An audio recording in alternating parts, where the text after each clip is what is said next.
Hello दोस्तों, स्वागत है आपका हमारे यूट्यूब चैनल लर्निंग सोशियोलॉजी में, जहां आज अपने इस question and answer discussion session में हमारी चर्चा का विषय है निर्जातीयता को परिभाषित कीजिए।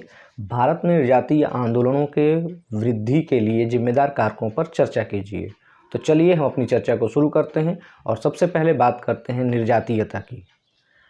निर्जातीयता उन लोगों समूह को संदर्भित करती है जिनकी पहचान उनकी साझी विशेषताओं के आधार पर की जाती है और जो उन्हें अन्य समूहों से अलग करते हैं।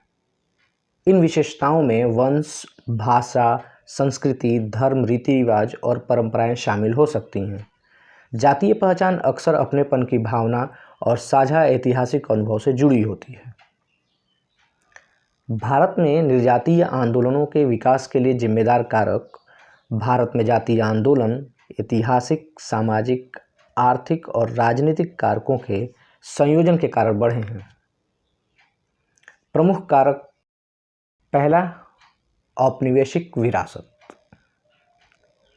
भारत में ब्रिटिश औपनिवेशिक शासन ने फूट डालो और राज करो की नीति लागू की, जिसने जातीय, भाषाई और धार्मिक आधार पर विभाजन को बढ़ा दिया।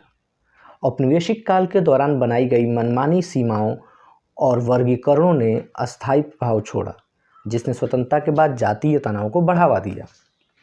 अगला महत्वपूर्ण कारक है सांस्कृतिक विविधता। भारत जातीय समूहों की एक विशाल श्रृंखला का घर है, जिनमें से प्रत्येक की अपनी अनूठी भाषाएं, संस्कृतियां और परंपराएं हैं। यह विविधता, जबकि समृद्धि का स्रोत है, विभिन्न समूहों के बीच संसाधनों और मान्यता के लिए तनाव और प्रतिस्पर्धा भी पैदा कर सकती है।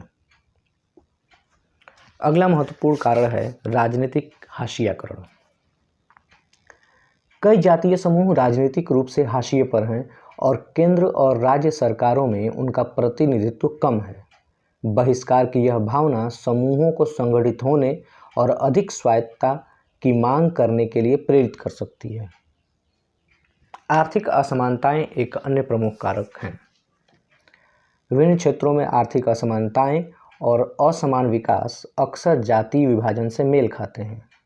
आर्थिक रूप से वंचित क्षेत्रों में जातीय समूह संसाधनों और अवसरों के अधिक न्यायसंगत वितरण की मांग के लिए लामबंद हो सकते हैं। भाषाई पहचान भी एक अन्य प्रमुख कारण है। भाषा भारत में जातीय पहचान का एक महत्वपूर्ण चिन्ह है। भाषाई राज्यों के लिए आंदोलन, जैसे भाषा के आधार पर राज्यों के निर्माण की मांग, उदाहरण के लिए तेलुगु भाषियों के लिए आंध्र प्रदेश, भारतीय राजनीति में महत्वपूर्ण रहे हैं। धार्मिक मतभेद भी भारत में निर्जातीय आंदोलनों के वृद्धि के लिए महत्वपूर्ण रहे हैं। भारत में धर्म जातीय पहचान का एक प्रमुख घटक है। धार्मिक समुदाय, विशेष रूप से पंजाब में सिख धर्म, जम्मू और कश्मीर में इस्लाम और पूर्वोत्तर राज्यों में विभिन्न स्वदेशी धर्म, अक्सर अधिक अधिकारों और मान्यता के लिए लामबंद हो गए हैं। राज्यों के पुनर्गठन भी एक प्रमुख कारण बनकर के उभरे हैं।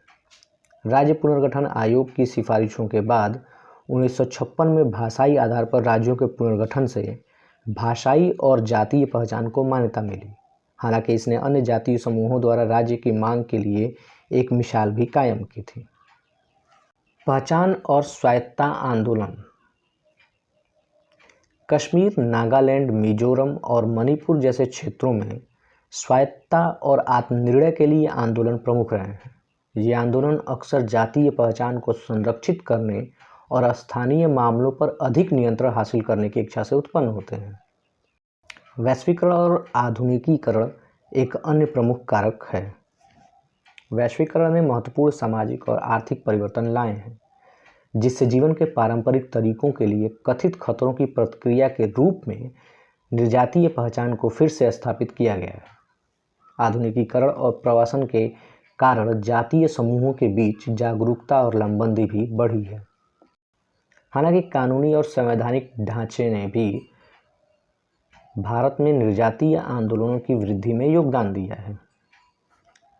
भारतीय संविधान अल्पसंख्यकों के सांस्कृतिक और शैक्षिक अधिकारों की सुरक्षा का प्रावधान करता है। इसके अतिरिक्त कुछ राज्यों के लिए विशेष प्रावधान भी प्रदान करता है। उदाहरण के लिए जम्मू कश्मीर को अनुच्छेद 370 के तहत एक विशेष राज्य का दर्जा प्रदान किया गया था, जिसे हाल ही में निरस्त किया गया है। इन विशेष प्रावधानों ने भी निर्जातीय आंदोलनों को बढ़ाया है। इसी तरह कुछ अन्य बाहरी कारकों का प्रभाव भी हम निर्जातीय आंदोलन की वृद्धि पर देख सकते हैं। कभी कभी निर्जातीय आंदोलनों को प्रवासी समुदायों, अंतर्राष्ट्रीय संगठनों या पड़ोसी देशों सहित बाहरी तत्वों से समर्थन प्राप्त होता है, जो उनकी मांगों और शिकायतों को बढ़ा सकते हैं। अंततः भारत में जातीय आंदोलनों का विकास एवं वृद्धि बहुआयामी है, जो ऐतिहासिक विरासतों, सांस्कृतिक विविधता, आर्थिक असमानताओं और राजनीतिक गतिशीलता की जटिल परस्पर क्रिया में निहित है। जातीय लामबंदी से उत्पन्न चुनौतियों का समाधान करने और अधिक समावेशी और न्यायसंगत समाज सुनिश्चित करने के लिए इन कारकों को समझना महत्वपूर्ण है। धन्यवाद। आज के लिए इतना ही। मिलते हैं अपने अगले वीडियो में। तब तक के लिए जय हिंद।